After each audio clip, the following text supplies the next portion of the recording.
जी प्यार से कहना ध्यान निरंकार जी। ये इस संसार में जो ये मनुष्य आया है वो अपने आप को मानवीय गुणों से भरपूर रखे, क्योंकि जीने की ये कला तभी संभव है, तभी एक सफल जीवन है जब ये ब्रह्म ज्ञान रूपी दात प्राप्त करने के बाद ये भक्ति भरा जीवन हमारा पल पल हो जाता है।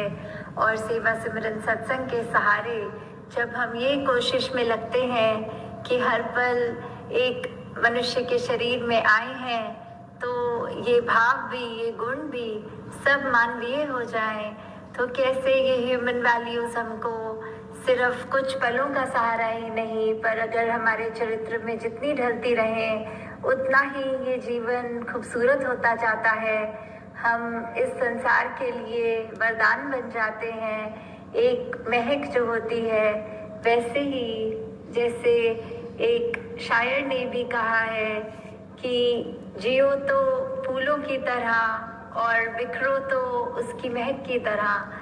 तो कैसे एक खुशबू की हमने तरह रहना भी है, जहाँ फूल में कांटे होते हैं, फूल की अपनी सुंदरता भी होती है, खुशबू भी होती है, उसकी पंखुड़ियाँ चाहे कितनी भी सॉफ्ट हो, कोमल हो, पर वो कोई भी उस अगर बगीचे में हो और एक फूल खुद भी सिर्फ ये नहीं कहता कि मेरे कांटे हैं तो मैं अच्छा नहीं हूँ, या फिर वो माली जिसने वो फूल उगाए हैं वो उस फूल से थोड़ा कम प्यार करता है जिसमें ज़्यादा कांटे होते हैं, नहीं।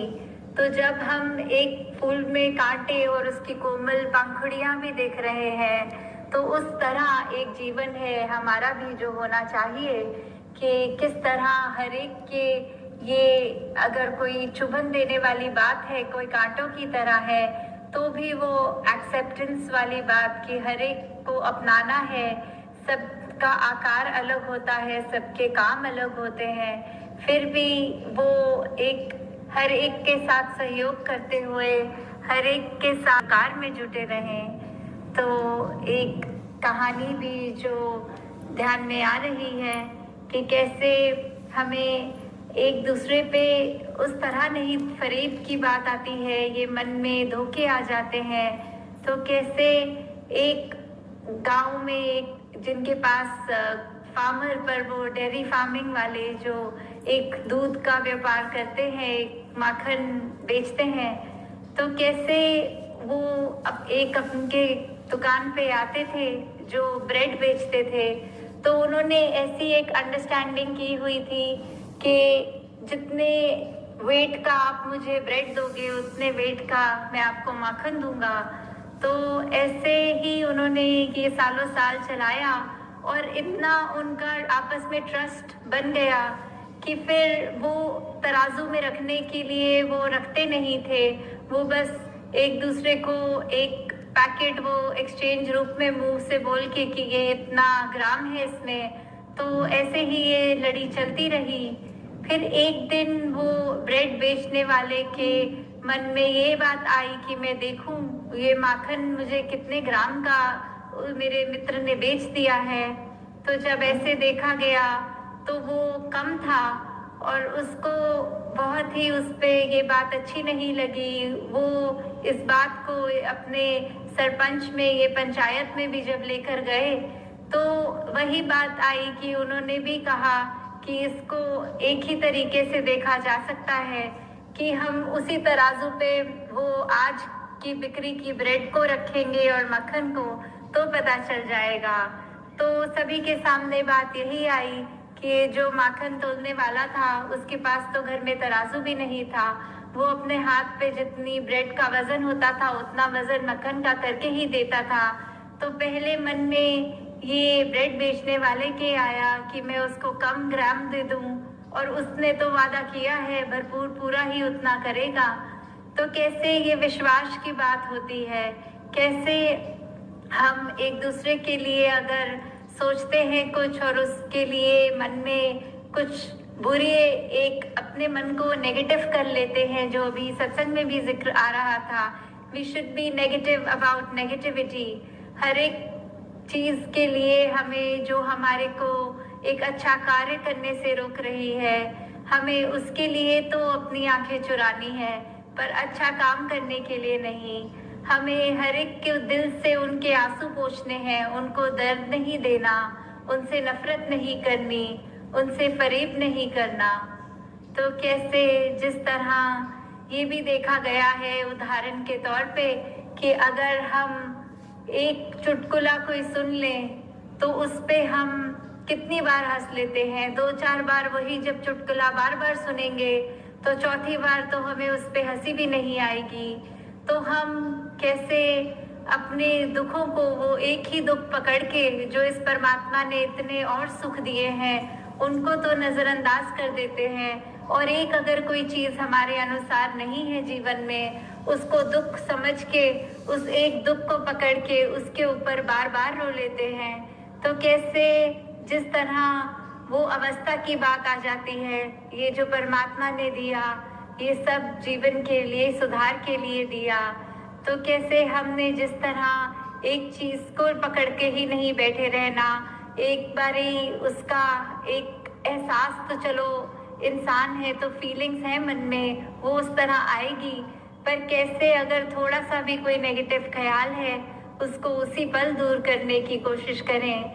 तो दासी और समय आपका ना लेते हुए इन्हीं शब्दों से आपसे आज्ञा चाहेगी कि जिस तरह एक ये हमारा जीवन सुंदर हो गया है, कैसे हम तो दातार सभी पे कृपा करे कि एक भक्ति भरा जीवन सब बिताएं और अधिक से अधिक ये मानवीय गुणों को अपनाकर अपने जीवन को एक सही रास्ते पे, एक उस मार्ग पे डालें जो संतों ने हमेशा से कहा है, समझाया है कि ये मार्ग ही है जो उस पे रहने से लोक सुखी और परलोक सुहेला होता है। जिस मार्ग पे चलने से सिर्फ हम अपना ही मुख उजला नहीं करते, औरों का भी हो जाता है। जिस मार्ग पे रहने से हम हर एक के जीवन में आराम दे सकते हैं, खुशी दे सकते हैं, अपने जीवन में उसी मार्ग को अपनाएं। साथ संगत जी प्यार से कहना, धन्यकार जी। साथ संगत जी प्यार से कहना, धन्यकार जी। साथ संगत जी, दासी आप जी के चरणों में कहानी रखने जा रही है, कृपा करना। साथ संगत जी, एक दिन स्कूल में छुट्टी की घोषणा होने के कारण एक दर्जी का बेटा अपने पापा की दुकान पर चला गया। साथ संगत जी, वहाँ जाकर वह बड़े ध्यान से अपने पापा को काम करते हुए देखने लगा। उसने देखा कि उसके पापा कैंची से कपड़े को काटते हैं और कैंची को पैर के पास टांग से दबाकर रख देते हैं, फिर सुई से उसको सीते हैं और सीने के बाद सुई को अपनी टोपी पर लगा देते हैं। साथ संगत जी, जब उसने इसी क्रिया को 4-5 बार देखा तो उसने रहा नहीं गया। तो उसने अपने पापा से कहा कि वह एक बात उनसे पूछना चाहता हूँ। पापा ने कहा, बेटा बोलो, क्या पूछना चाहते हो? साथ संगत जी, बेटा बोला, पापा मैं बड़ी देर से आपको देख रहा हूँ। आप जब भी कपड़ा काटते हैं उसके बाद कैंची को पैर के नीचे दबा देते हैं और सुई से कपड़ा सीने के बाद उसे टोपी पर लगा देते हैं। ऐसा क्यों? साथ संगत जी, इसका जो उत्तर पापा ने दिया उन 2 पंक्तियों में मानो उसने जिंदगी का सार समझा दिया। साथ संगत जी, उत्तर था, बेटा कैंची काटने का काम करती है और सुई जोड़ने का काम करती है। काटने वालों की जगह हमेशा नीची होती है, परंतु जोड़ने वालों की जगह हमेशा ऊपर होती है। साथ संगत जी, यही कारण है कि मैं सुई को टोपी पर लगाता हूँ और कैंची को पैर के नीचे रखता हूँ। साथ संगत जी, प्यार से कहना धन्यकार जी।